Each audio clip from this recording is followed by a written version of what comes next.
shit. What the heck happened here?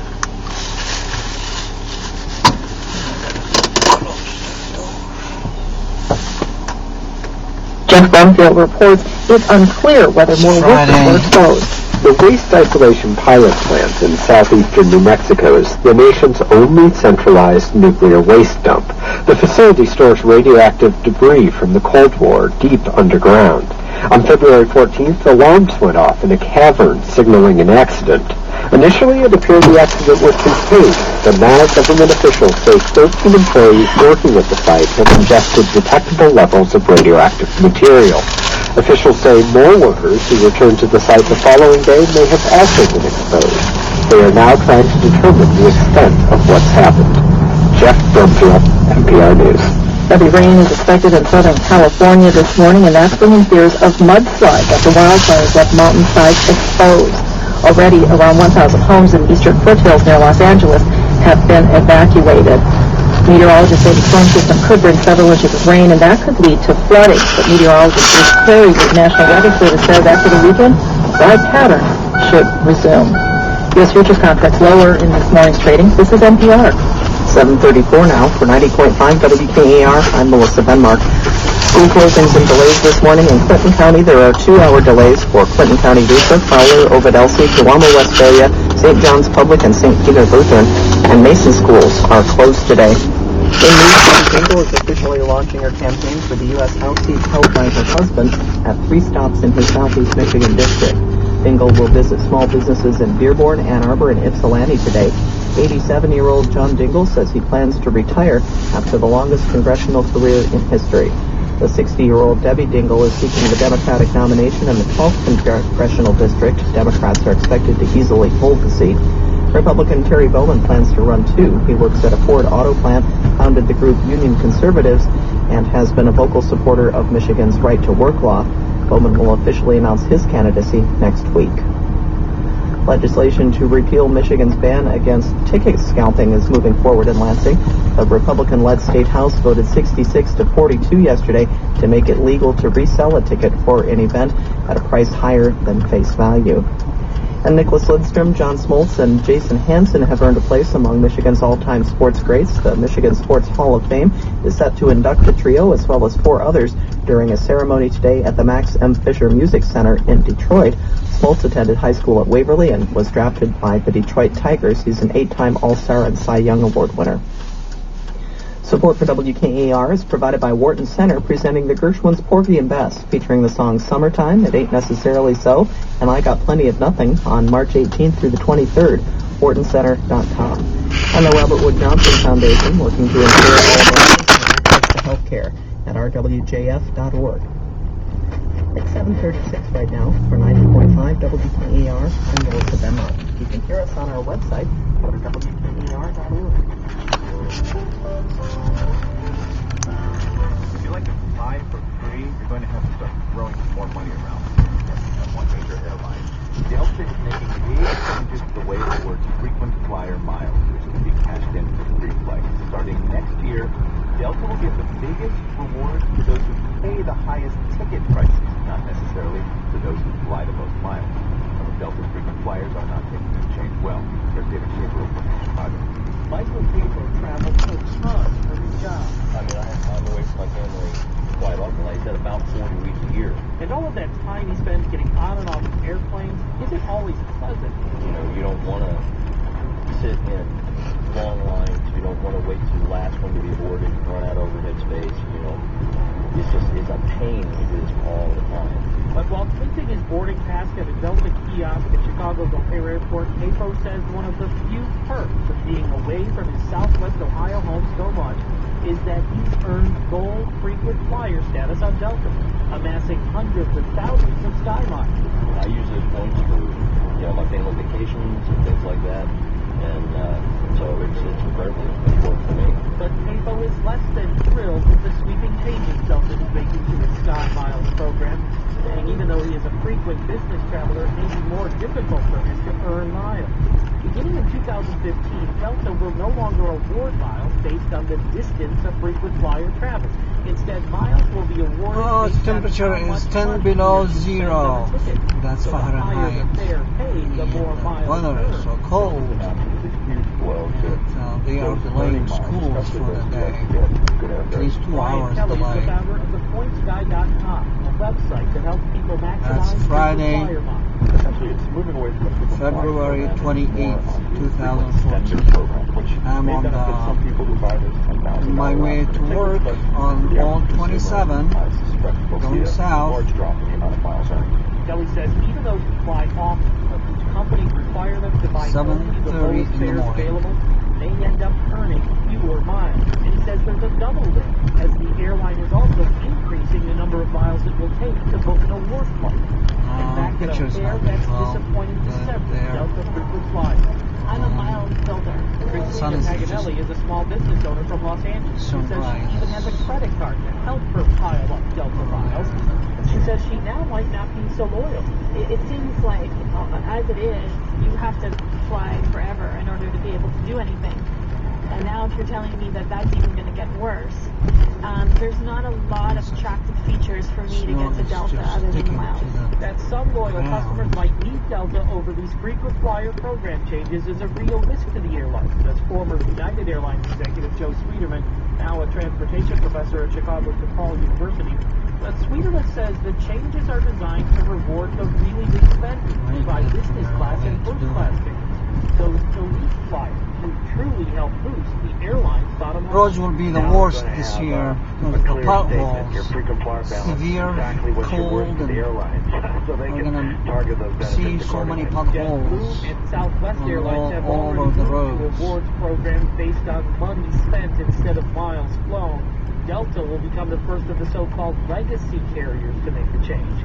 The others, United and American, will be watching. And if Delta is successful, they can be expected to make similar frequent flyer changes. David Schaefer, NPR News, Chicago.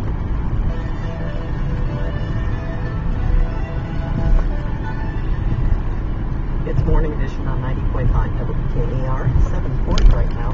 Our temperature is 4 degrees below zero, the wind chill 19 below, and that wind chill advisory remains in effect until 11 this morning. Partly sunny with a high near 15, wind chills down to minus 22 today. Light snow tonight, low near 10, cloudy with some light snow Saturday and highs in the mid-20s, and then 2 to 4 inches of snow on Saturday night. Coming up, a new smartphone will help answer the question of whether consumers are willing to pay for privacy. The Black Phone in 10 minutes.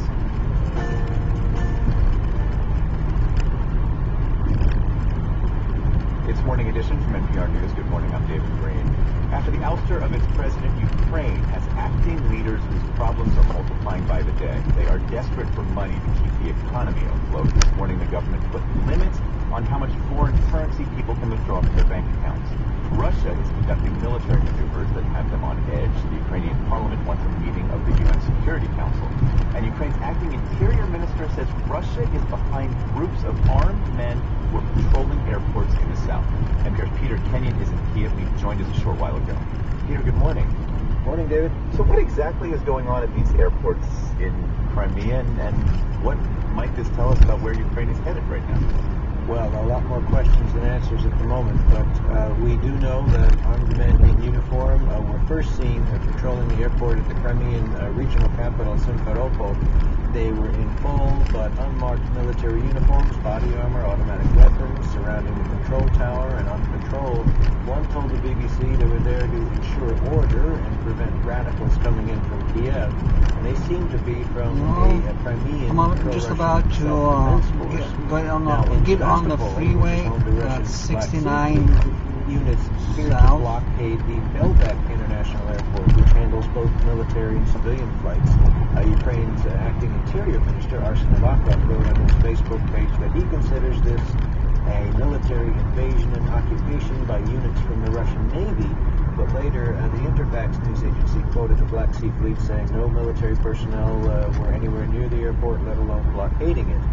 Clearly, though, the one thing we do know is that the government in Kiev is not in charge of either of these airports at the moment. Now, when we spoke to a reporter on the ground in Crimea on the program yesterday, she told us that there had been pro-Russia militant That groups, road not comes from necessarily in Canada official capacity, but they had taken through over Port government Huron. buildings. They put up the Russian flag, and these were essentially Ukrainians who wanted,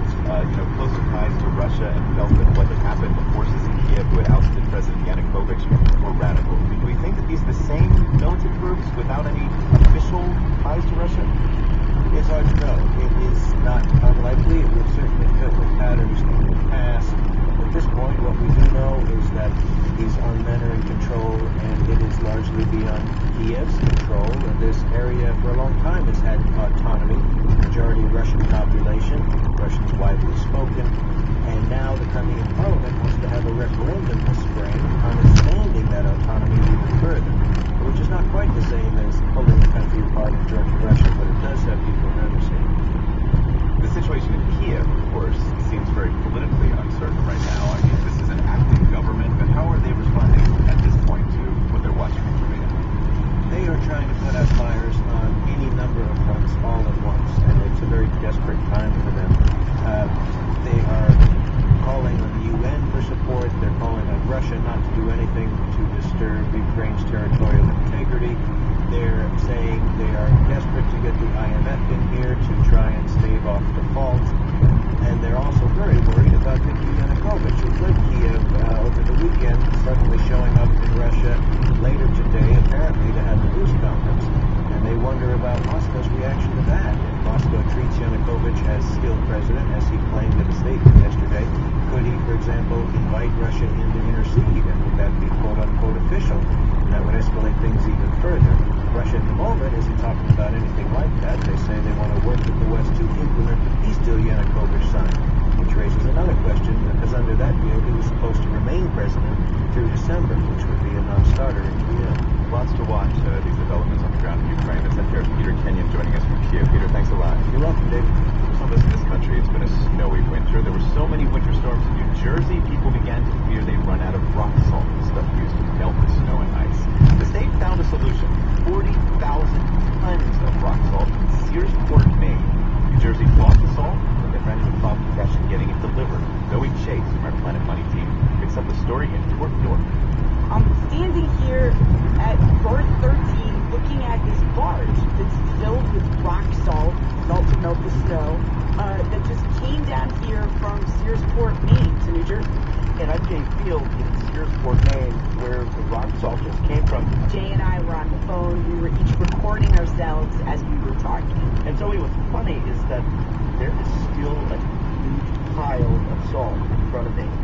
It's a mountain, literally. It's a big black tarpaulin lip, and it's towering above a warehouse behind it. And, okay, so this is the plan. They're going to drop off the rock salt here, and then this barge is going to turn around and head back up to you. And it's going to pick up another fraction of this large pile and head back down to you. And then it's going to drop off the rock salt here in New Jersey and turn around and head back to you. And pick up another fraction of salt. You get the idea. We are getting this salt delivered to Newark in 9,500 ton increments because that's all the barge can hold. Joe Dees with the New Jersey Department of Transportation. He knows it's a crazy way That's a crazy lane here. It's bumpy. Especially since at the time they first Because so many trucks there was drive a on it. gigantic ship just sitting there that we thought could have taken all the salt at once. I mean, it was just like serendipity. Here's this ship that's big enough to take 40,000 tons of salt. It's on its way to Newark anyway. This is perfect. Except it wasn't, because there was something standing in between that pile of salt and Port York, New Jersey, a piece of legislation from 1920 called the Jones Act. The Jones Act says if you want to bring something from one port in America to another port in America, you have to use an American-built ship flying an American flag with a mostly American crew. That ship up in Maine was from the Marshall Islands. The Joe D in New Jersey, it was a little baffling. It seems a little ridiculous when there's such a simple, elegant solution staring you in the face. Jones Act's been around for a long time. I wouldn't call it old shit, but it's been full of chemicals. Tono Bonchi is one of the many frustrated people you encounter when you look into the Jones Act. He's a cattle rancher in Hawaii. Hawaii is an island that's also the United States. So every time something comes or goes to Hawaii from the mainland, it has to travel American, which Tono says for his business adds about 15-20% to the cost of shipping. For people like Tono, and there's plenty of them, the Jones Act amounts to a tax that they're paying to ship their stuff from place to place. There are certain things in this country that are core to protecting the country. Shipbuilding industrial base just happens to be one of them. Daryl Connor is a lobbyist in the domestic shipping industry. He says it's not just about protecting U.S. shipping jobs. It's a national security issue. This requirement helps keep U.S. shipyards in business. building up an American fleet that could be conscripted into military service. There are more things of interest here than just strictly the commerce of this country. So we have to make a private U.S. company use a U.S. ship just to make sure the Defense Department has enough ships to choose from later on. The Defense Department relies on that industrial base to ensure that we can meet our military needs.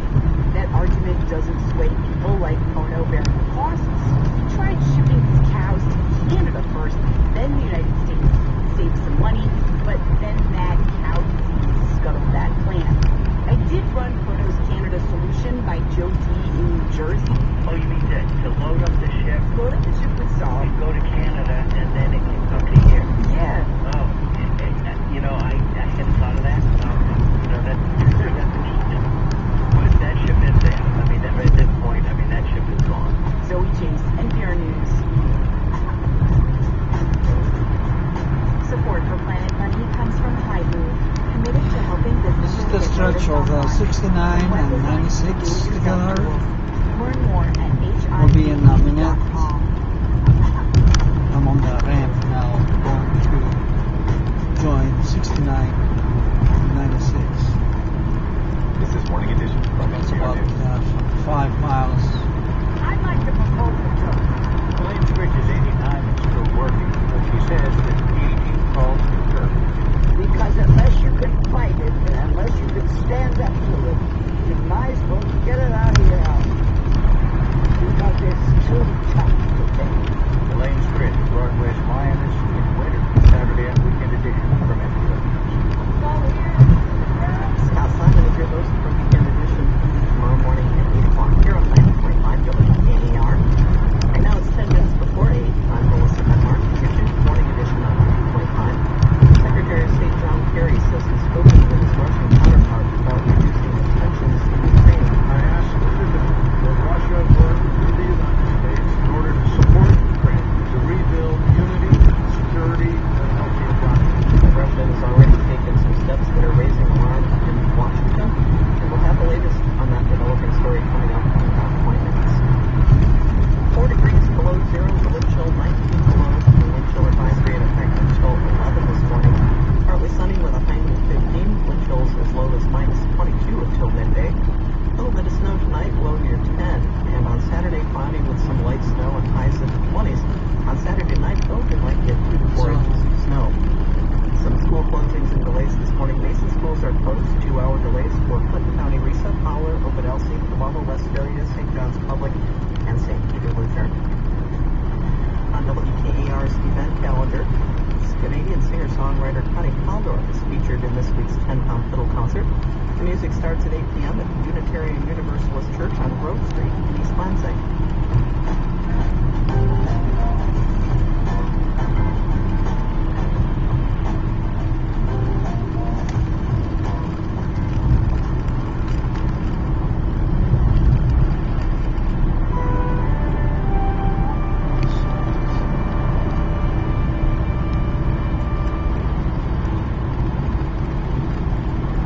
NPR Business News starts with dealing with long distance.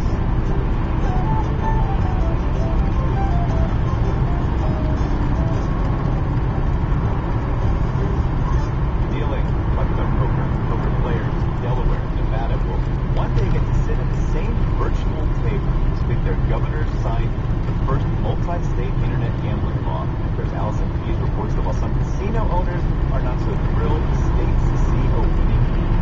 The pact sets a framework for 2 states to work out regulatory standards for online poker games. Delaware Governor Jack McKell says the pact will help his state's troubled casinos. We are hopeful that over time it can help the casino develop additional relationships with customers. He says the 2 states will be able to Put the money raised by Nevada and Delaware players into a pot of pot. Each state will receive a percentage of the rate from each poker hand that's attributable to players in that state. Nevada Governor Ron Sandoval says a year after he signed his state's internet gaming bill into law, this agreement shows the potential for such legislation. He adds that both governors hope it expands to other states, which means more revenue. I've had conversations with them. We'd love to have the New Jersey partner as well. New Jersey is the only other state so far to legalize online gambling, but the casino industry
GM plants, Cadillac, way too easily. right there. Take apps that look free but mine your data to earn hundreds and thousands of dollars. Facebook tries to get your contacts. Google Maps tries to get your geolocation. Pandora gets your music preferences. Blackphone has a default setting. No. Unless you proactively choose yes. Blackphone also rebels against smartphone norms. Say you want to spend Sunday afternoon lost in a coffee shop or a clothing store. You might think you're off the grid, but your phone, using Wi-Fi, is talking to beacons. Finding out where you've been, make offers to you. What Blackphone does, it'll automatically stop that beacon to protect you from those type of stalking things. In addition to hiding identity, Blackphone stores user data in a secure vault in Switzerland, kind of like those no questions asked Swiss bank accounts. It sounds like the digital equivalent of wearing sunglasses and a trench coat everywhere. So I asked the obvious follow-up question. Is it mostly for criminals? No. Certainly because of the summer snow. It's about 20 to Take the next exit. Is really people that are concerned about security, really concerned about their privacy. Boeing is creating a smartphone for defense customers that's called just Black. Blackphone is the first big push to bring military-grade privacy to everyday consumers. This starts shipping this summer and sells for $629, less than Latest iPhone. But not all privacy buffs are lining up to buy. I go to a data security conference in town and meet up with David Duncan, Chief Marketing Officer with the anti-spyware company WebRoot. Well, WebRoot is available from the Google Play Store for free, and WebRoot provides a lot of the security functionality from an application perspective, parts of the security functionality that are available on Blackphone. Many products do help shield smartphones from data mooching, but Blackphone is unique in that it encrypts text messages and even voice calls between users in the network. Still, Duncan says, that's not such added value. Wireless carriers will still keep records of internet IP addresses you call from, and when you call out of network, they keep the phone numbers too. That's all been in the public record with my cellular communications provider for many, many years. Maybe he's a tough sell. So I wander around and talk to at least 50 people. Just about every conversation goes like this one with Rick Riggle and Candace Kika. Are either of you guys going to buy that new smartphone called Blackphone? It's supposed to keep all your data safe. Blackphone? No, I've never heard of that. Haven't heard of it. I have the iPhone 5 though, with the fingerprint. Blackphone makers plan to sell 2.5 million phones this year. Let's see if they can hit that goal without reverting to the snooping and stalking tricks of the trade.